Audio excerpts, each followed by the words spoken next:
Welcome to another episode of the Group Parlay podcast. As always, Andy Semo, Kevin Asoyan, Nick Strom is out today for work. I'm the variable. It's like the worst place to be. My last four hits have all been hits for the pot. Um, it's the worst spot to be because you constantly lose. Like if you lose, it's your fault. Only your fault. But it's good for you and Strom because you guys keep hitting and it's great. We all have to hit a parlay. So um, Strom has been out of his mind. But I'll let you give a recap of yesterday. I'll just say I hated my pick yesterday. It's just terrible. I don't know what I was thinking. You gotta get your head up and get some confidence going here. All right, so yeah, yesterday we'll start with the winners. We had Mets money line for myself. This was a crazy one. Pretty bad beat for anyone betting on the Blue Jays. They were getting no hit through like 8 innings. Lindor hits a homer, or through 7 maybe. Lindor hits a homer. Oh yeah, through 8 in the top of the ninth. Then they just chipped together 6 runs in the top of the ninth, win that game 6-2. Pretty wild. And then Guardians -1.5 with Strom. Another tight one. They were up 5-0, but then gave up 4. So they only up 1, but it wasn't looking good. But then the Guardians got 1 run in the 8th to win by 2. And then Braves -1. Never really close. Nats got up. Nats were chipping away. They got 5 runs in the first 5 innings. Braves offense was dead. They lost 5-1. So on the month here, 3 losers in a row, but we are still 5-7, up 9.54 units, up 15.34 units with the boost that we've hit. I'm 9-4. Andy's 5-7-1. Nick's 11-2. And yeah, for real. Here comes the run of football. Yeah. So at least we have that. Last weekend was very nice. Hopefully we can repeat it this weekend. But Thursday night football. We got a same game parlay for you. So that's going to be the only bet we do today. So let's hop into it. Kev, why don't you go first? Yeah, absolutely. I'm taking the Dolphins money line today. I'll start with just some fun stats that I saw. Then I'll get into the game a little bit. In the last 10 years, when 2 undefeated teams play in week 2, the home team has gone 25-12, 68% against the spread, which would be the Dolphins today in this situation. And then fading the public has been a great move. The public is all over the Bills. I'm seeing over 70% on Action Network. And public went 6-10 against the spread in week 1. So fade the public is a good play as of now. And then here's the last one. There's too many of these. Favorites against the spread in prime time this season, 4-0, all chalk. Dolphins are the favorite. It's a close one, but Dolphins today, I'm a big fan of their defense. I think it's going to be really solid.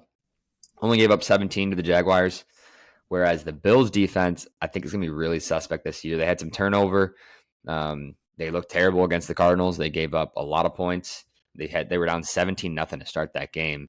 So really bad start. They did make the offense, had a great second half and came back, but you cannot give up 28 points to that Cardinals team.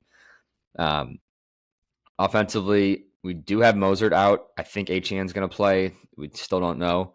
I really hope he does. But Dolphins, if you watch their highlights, their film, they weren't connecting on a lot of plays they should have. I think they could have scored a ton of points week 1. They were just missing. I think they'll click week 1 here. Bills offense obviously good as well, but give me the home team. Fade the public. Let's go Dolphins. You're good at making these picks. I get very scared of. I think the Bills are a good team. I think their defense is definitely suspect, and they don't have a number 1 receiver. But Josh Allen's it's like betting against Patrick Mahomes. Josh Allen's always going to keep you in the game, so it's going to be close. No doubt. And I should mention the Bills own the Dolphins. I think they've won 11 of their last 12 against them, which I system play, just a system play there. There's a lot of fun stats out there in this game, but I have some numbers on that too, so that'll lead me right into my pick. I'm going Josh Allen over 244.5 passing yards. He's owned the Dolphins throughout his career. I mean, to your point of him winning, he's averaged 280 passing yards per game against the Dolphins, and then his last four, he's thrown for 359, 320, 304, and 400 yards. So he has been an absolute machine against the Dolphins. Also, I think game script in this one. Dolphins are a good offense. There's going to be points scored, especially if they get down. They're going to start throwing the ball. One thing that makes me a little scared is just the lack of a number one receiver. I could see Dalton Kincaid having a big game, but the loss of Stephon Diggs and Gabe Davis, I think, are relatively impactful. But Josh Allen's Josh Allen. He's going to spread the ball around. I think he hit like 8 or 10 different receivers last game. So 244 for the guy is not much at all.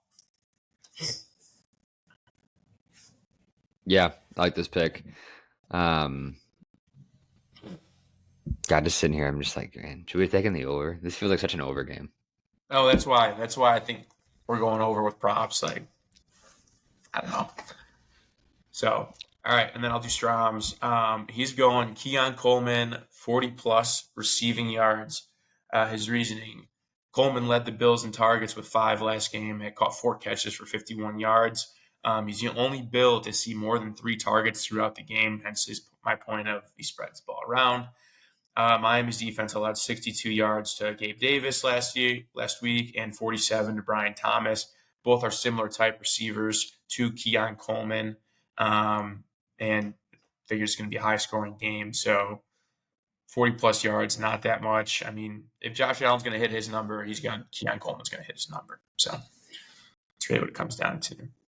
Only thing about this is Jalen Ramsey and who's the other guy? Can't remember. They have another good cornerback. Fuller, one of the Fullers. Kendall Fuller. So those are 2 pretty good cornerbacks. Yeah, he's got to find someone though. He did not find Kincaid much last week. He was almost non-existent. So I'm interested to see what their offense looks like in terms of targets. Yeah, I think literally every quarterback, but like maybe Stafford and Baker Mayfield were rusty. They were all pretty bad last week. So yeah, hopefully I should say that's another thing about Tua. He had the most yards in the NFL week 1, and they missed so many plays they were so close on getting. They were just not connecting. So I think their offense is going to go off. Yeah, me too. I think both offenses could score some points today. So, all right. So to recap the picks, we got Dolphins money line at minus 142. Josh Allen over 244.5 pass yards at minus 113, and then Keon Coleman 40-plus receiving yards at minus 132. 50% boost on DraftKings makes it 340, and then with the boost 510. So, we like FanDuel for football. I mean, obviously DraftKings for baseball, but for football, FanDuel they have good boosts, and their lines are within our range typically. So that's parlay. Yeah. Football. Can't wait. Let's go. Let's get it.